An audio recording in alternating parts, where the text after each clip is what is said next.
First point is like we used to assume uniform wear theory or uniform pressure theory in clutch, right? Similarly, here also there is one parameter like the 2 theta, angle of contact, 2 theta.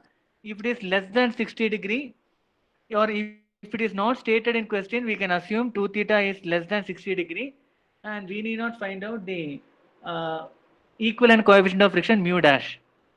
Whatever coefficient of friction is given in question, that you can actually substitute in the formulae for finding out the applied force. If 2 theta is greater than 60 degree, in those cases you need to find out the mu dash, equivalent coefficient of friction, using this formula, for mu 4 mu sine theta divided by 2 theta plus sine 2 theta. This formula you have to use to find out equivalent coefficient of friction. So this condition will come into picture only if 2 theta is greater than 60. So most of the problems, if 2 theta is greater than 60, they will give you the angle value, right? Because you want this to be substituted over here, so they will give you the angle value. If they are not specified anything about the angle, then you can assume 2 theta is less than 60 degree and substitute as it is. Coefficient of friction value, you can substitute as it is. Some numericals, they won't give the coefficient of friction value also. In those cases, you can assume it to be 0.25 to 0.3. 0.25 is fine. You can assume 0.25 as coefficient of friction for solving the problem. Right. Yes, and one more thing which I want to tell is, if you are not able to remember this equation, numbers or equations, you can either directly derive it from the diagram. So I also suggest you like that, right? So I'll teach you how to derive it now, right? So we will pass on to numerical 2. So it is like this, the block brake is shown in the figure, is to balance a torque of 500 Newton meter on a drum shaft at 1000 RPM.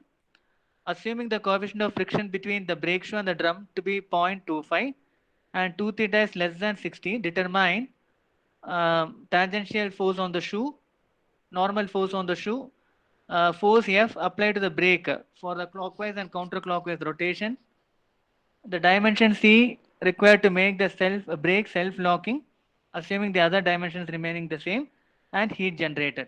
Fine. The diagram is given in question. Most of the times only one diagram will be given in question, the other you have to draw, right? So what difference does it make? If you see, when the brake drum is rotating in clockwise direction, the frictional force F theta will be towards the fulcrum. In engineering mechanics, you would have studied the frictional force mu into normal reaction will be taking the direction opposite to the motion, right?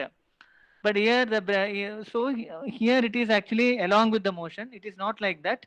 If you see here, if you take the coefficient of frictional force to be along the drum side, right, then this F theta will be away from the rotation. But we are actually taking the reactive force with respect to the brake shoe. That is why the reactive force F theta, that is the F theta is going to be the tangential force or frictional force. We are taking it along the direction of the rotation of the drum. So this you have to remember, right? Because usually in engineering mechanics we used to do in other way, like if coefficient of the frictional force will be taking the direction opposite to the motion, right? So here also the concept is same. Only thing is here we are actually considering the frictional force to be the component of this brake, that is the reactive force. Fine. So if you see the diagram, right, I told you like three parameters A, B, C. A is the distance from always start from the fulcrum. Fulcrum to the center is A, center to the lever up end applied force is B, and the vertical distance between the line of action of tangential force and the lever, or sorry, and the hinge, right, that we call it as a C actually. So if you from the figure, if you see, if A is equal to 250, B is equal to 750, and C is equal to 50. That is what I have written given data. Then what else is given? The diameter torque is 500 Newton meters. So MT is equal to 500 into 10 power 3 Newton millimeter, and coefficient of friction is 0.25, that is mu equal to 0.25, n equal to 1000, and from the figure diameter is given as 500. Therefore radius of the brake drum is equal to r equal to 250 millimeter. So these are the given data. Now First one, they asked to find out the force on the shoe, that is F theta. Tangential force is F theta. So we know that tangential force can be found out from the torque. Torque is equal to F theta into R, as I told yesterday. So obviously MT is given in question. So 500 in 10 power 3 is equal to F theta into 250. Solving this, we will get the tangential force is equal to 2000 Newton. Next is normal force. So I told normal force equal to F mu into Fn is F theta, right? So F theta by mu is equal to the normal reaction, that is a force, normal force. So 2000 divided by 0.25, so I got 8000 Newton is a normal force.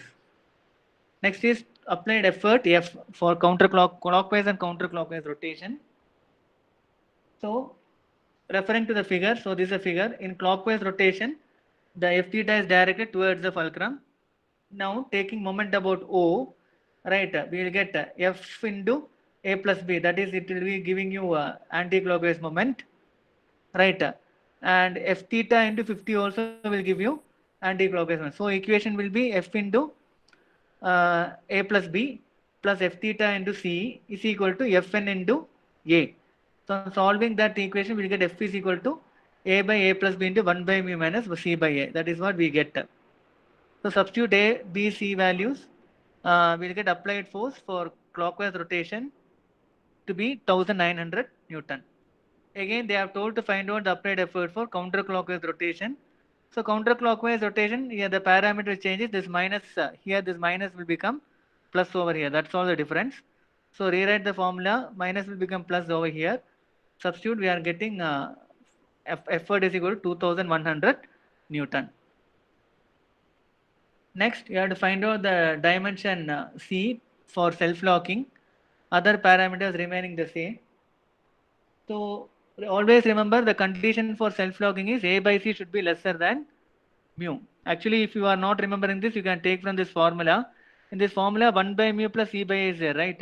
So this 1 by mu should be greater than C by A, or mu is greater than or equal to A by C. That is how this formula came, right? So here they have told other parameters remain same. So A and mu is remaining same. We have to find out the C value. So 250 by C lesser than or equal to 0.25, or C greater than or equal to 250 divided by 0.25, so we'll get around 1000. So if C is greater than 1000 mm, self-locking will occur. And last point, last parameter is to find out the heat generated. So I given you the equation 19.191A, Hg is equal to P into AC into V. So we got, I told you already, pressure into projected area is nothing but the normal force. So instead of P into AC, we can substitute as Fn and V. So 0.25 into Fn 8000 we got already. Velocity is pi dn by 60,000 meter per second. So 500 into 1000 by 60,000. So solving this, we will get heat generated is equal to 52.36 into 10 power 3 joule per second. That is kilojoule per second. So any doubt in this numerical?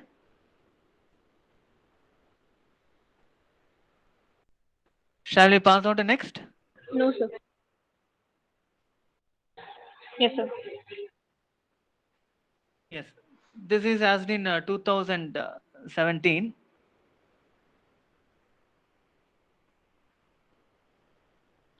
So here if you see only one figure is given, right? But you are supposed to find out the force for clockwise and so okay, fine.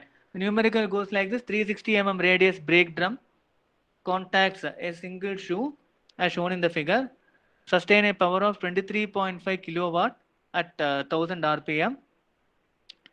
Determine the normal force on the shoe, tangential force, operating force for clockwise direction, operating force for counterclockwise direction, the value of C for the brake to be self-locking, rate of heat generated.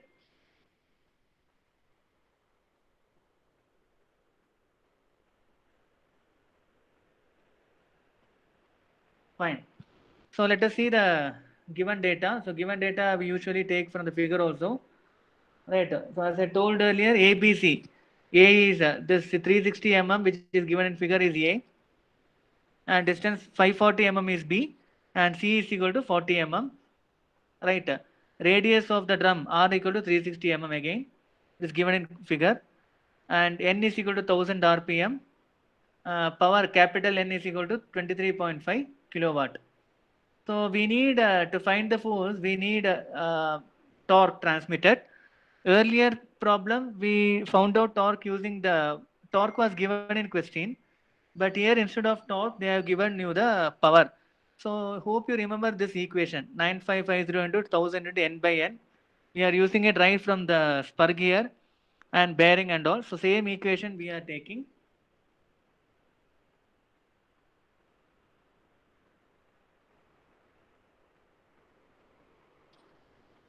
So torque transmitted is MT, we don't know. So we are calculating MT because power is known. So substitute the power value and RPM value. I got 22,000, sorry, 2,24,425. I should have written in terms of 10 power. Fine. So we got the torque value. Now it is very easy to solve the normal force. So normal force is Fn. So Mt is equal to F theta into R. So we'll find out first what is F theta. Now Fn is equal to F theta divided by mu, right? Or mu into Fn. F theta divided by mu is Fn. So we got Fn value as 2493.60 Newton. And next is tangential force F theta. We already found it here, 623.40 Newton. So here, yeah, here as I told earlier, here the coefficient of friction value is not given, and 2 theta value is also not given. So we are assuming it here. Assume mu is equal to 0.25 and 2 theta is lesser than 60. We'll assume like that. Right. So assuming these two parameters, we calculated the value of the normal force and the tangential force. Next, operating force for clockwise rotation. So for clockwise rotation, this is a clockwise rotation, but as per the figure, the F theta is directed towards the fulcrum. So if it is directed towards the fulcrum, then we can apply moment. F into A plus B will give you clockwise moment, and F theta into C also will give you clockwise moment, right? So it will be F into A plus B plus F theta into C is equal to Fn into A. So this F theta, if it comes to the right hand side, it will be negative. So obviously, this equation we will use for clockwise rotation. It is F into A plus B 1 by mu plus C by A, right? Yes, one more thing I left to forgot tell you. For clockwise rotation, if F theta is direct, it should be directed away from the fulcrum. If it is directed towards the fulcrum, this negative will become positive over here. Or if you are having any doubt in these figures, you can directly refer to table 19.8, this table. Right, here also this for clockwise direction. Yes, for clockwise, this is a configuration given in question. For any clockwise rotation, right, F is equal to F theta and A by 1 by mu plus C plus A. C by A. That is equation 19.147. So same thing can write over here actually.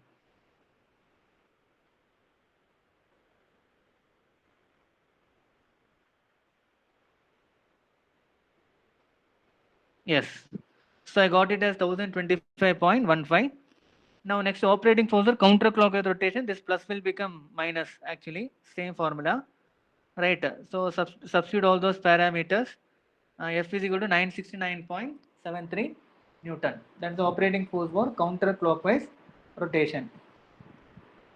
Again, this formula is actually taken from this table. Right, I can go to table 19.8, and this is the configuration for counterclockwise. It is F theta A by A plus B into 1 by mu minus C by A. Equation 19.148.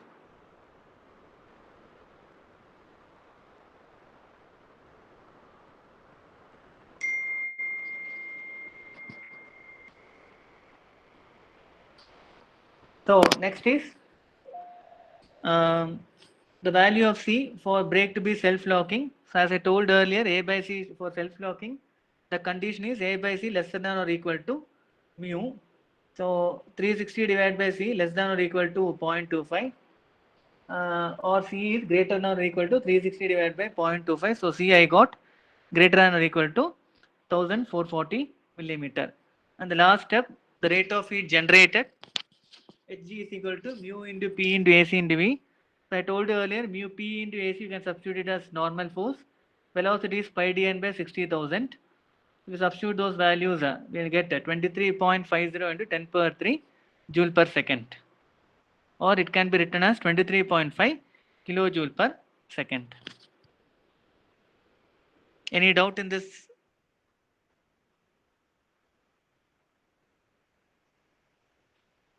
Any doubt? Shall we No, pass sir. on to next numerical? Fine. Now this is fine. So this is the last numerical in this block break. After this, I will be going for band break. Okay, not today. So numerical 4, a single block break. This is also asked in VTU. A single block break with a torque capacity of 250 Newton meter as shown in figure. The drum rotates at 100 RPM. Coefficient of friction is 0.35. Calculate number 1 actuating force and hinge reaction. Number 2 rate of heat generated during the braking action. Third one, the dimensions of the block if the intensity of pressure between the block and brake drum is 1 megapascal. Given the length of block is twice its width. That's the question that is given in question. So from the figure you can see the given data start from the fulcrum. So A is equal to 200, B is equal to 300, C is equal to 50, R is equal to 200 radius, and torque is equal to 250 into 10 power 3 Newton millimeter, N equal to 1000 RPM, coefficient of friction is 0.35. So they are not given anything about 2 theta, so we'll assume 2 theta is less than 60 degree. So that is the given data I have written here. Pressure is 1 megapascal. So P is equal to 1 Newton per mm square. L is equal to twice its width. So L is equal to 2 into B dash. B dash is the width of the brake shoe. First one is to find out actuating force, then hinge reaction. Actuating force is given, you can find out from the, that is actuating force nothing but the capital F. That is what they are asking.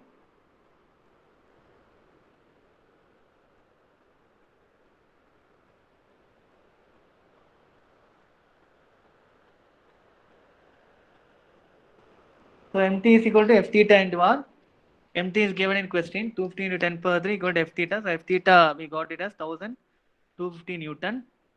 Then normal force Fn equal to F theta by mu. So I divided that by 0.35. 35714 43 Newton I got. Now taking moment about O. Taking moment about O. Why we are taking moment? Right, I'll tell you later. Anyway, this Fx and Fy we won't get any moment because it is actually acting along the hinge. So these two forces don't have any contribution towards the moment. So taking moment, F into A plus B will give you anti-clockwise moment, right? And F theta into C also will give you anti-clockwise moment. So F into A plus B plus F theta into C is equal to Fa into A, that is 200. On rearranging, we should get 1 by mu minus E by A formula. Yes, that's what we got. Substitute the parameters. We found F is equal to 1303.6 Newton as the actuating force. Now they have asked to find out what is the hinge reaction. So for finding hinge reaction, resultant force at the hinge, we need Fx and Fy value. So we use the equation of static equilibrium from engineering mechanics. Algebraic sum of vertical and horizontal force should be equal to 0. So sigma Fv equals 0 or sigma Fh should be equal to 0 for equilibrium. So we will first equate Fv equal to 0. So what are the vertical forces? If you see here, plus Fn, right, minus Fy minus F equal to 0. That is what I have written here. So we'll from this we'll get Fy is equal to 2267.83 Newton. Similarly, for horizontal forces, F theta minus Fx equal to 0, we'll get Fx is equal to 1250 Newton. So Fx and Fy we know the resultant force is square root of Xx square plus Fy square. We got it as 2000 589.5 newton. So this is a hinge reaction. So the first question which they asked, actuating force and hinge reaction. Actuating force we found it as 1303.6 newton, and hinge reaction we found out as 2589.5 newton. Then second question what they are asking is heat generated. So we have the formula for it, mu into P into AC into V. As I told you earlier, P into AC is Fn, we can put directly 5 dN by 60,000. Substitute the parameters. We got Hg is equal to 2618 joule per second. And the last one is to find dimensions of the block. So I think if I am clear before the starting of this lecture, right, I gave you one note like this before self-logging. Yeah, this is a P is a normal bearing pressure. So P into 2B dash and R sin theta is Fn. That is what I told, projected area. So that equation I am using over here.